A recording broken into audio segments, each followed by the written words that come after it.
எல்லாருக்கும் வணக்கம்.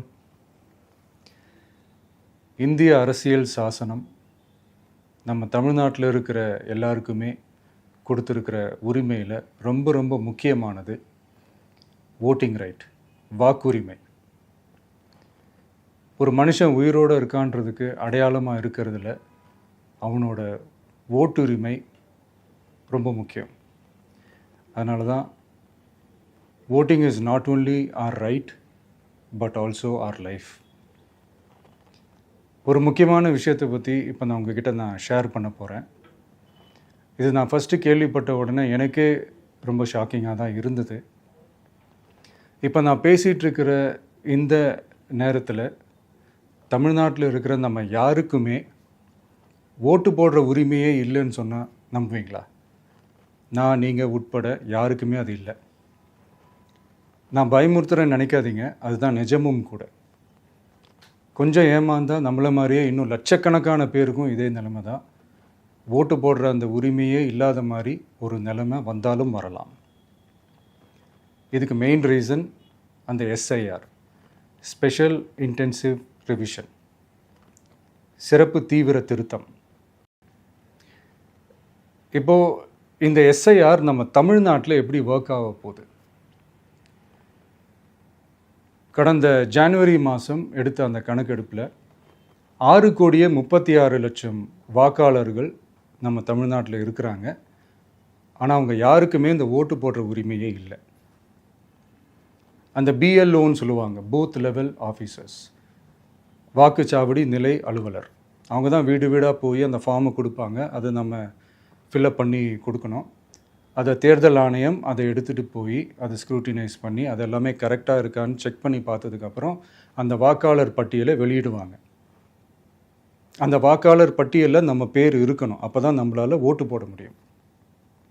அந்த புது பட்டியல் வர்ற வரைக்கும் நம்ம வாக்காளர்களான்றது அது உறுதியே செய்ய முடியாது. இன்கேஸ் அந்த புது பட்டியலில் நம்ம பேர் இல்லைன்னா அது ஒரு தனி ப்ராசஸ், அது ஒரு தனி ஃபார்ம், அது ஒரு தனி கிளைம்ன்ற மாதிரி அது ஒரு வேறு வேலை.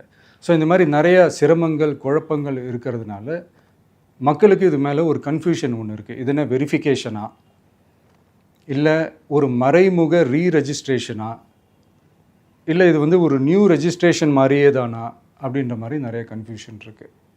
அவங்க செய்ய வேண்டியதெல்லாம் ஒன்று தான். இந்த மாதிரி வீடு வீடாக போய் அந்த என்யூமரேஷன் ஃபார்ம் நம்ம ஃபில்அப் பண்ணி கொடுக்கும்போது அதுக்கான அக்னாலேஜ்மெண்ட்டை அந்த பிஎல்ஓ அந்த ஆஃபீஸர்கிட்ட இருந்து நீங்கள் வாங்கிக்கணும். அது ரொம்ப ரொம்ப முக்கியம்.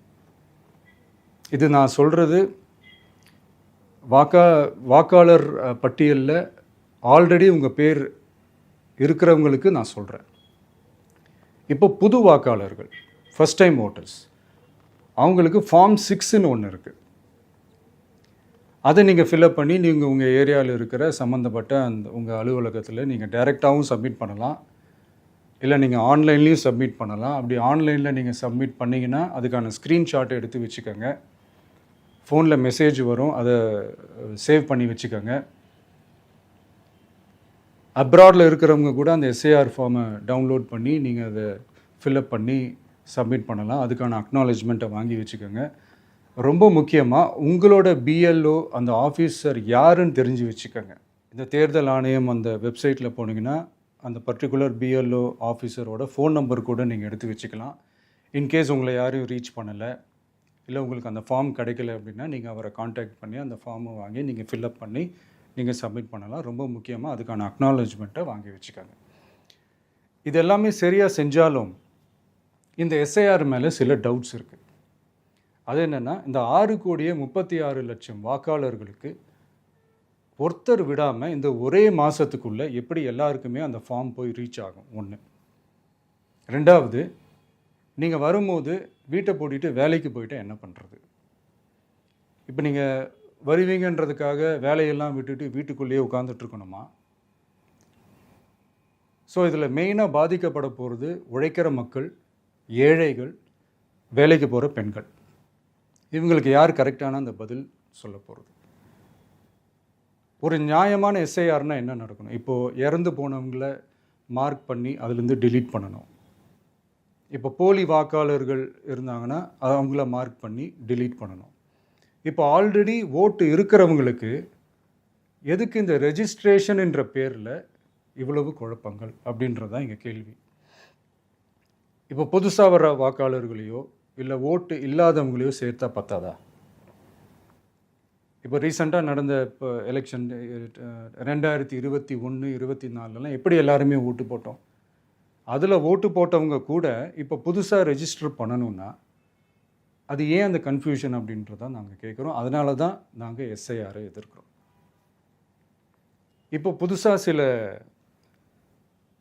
கம்ப்ளைண்ட்ஸ்லாம் வர ஆரம்பிக்குது. அது என்னென்னா முக்கியமாக நம்மளுடைய டிவிகே தோழர்களுக்கு அந்த ஃபார்ம் கிடைக்க மாட்டேங்குது, கொடுக்க மாட்டேன்றாங்க அப்படின்ற சில கம்ப்ளைண்ட்ஸ். இது யார் பண்ணுறாங்க அப்படின்றது நான் தான் சொல்லி தெரிய வேணும்னு ஒன்றும் அவசியம் இல்லை உங்களுக்கு. இப்போ இருக்கிற ஆட்சியாளர்கள் அவங்களுக்கு கைப்பாவையாக இருக்கக்கூடிய சில பேர் வந்து இதை செய்ய ஸ்டார்ட் பண்ணியிருக்கிறாங்க.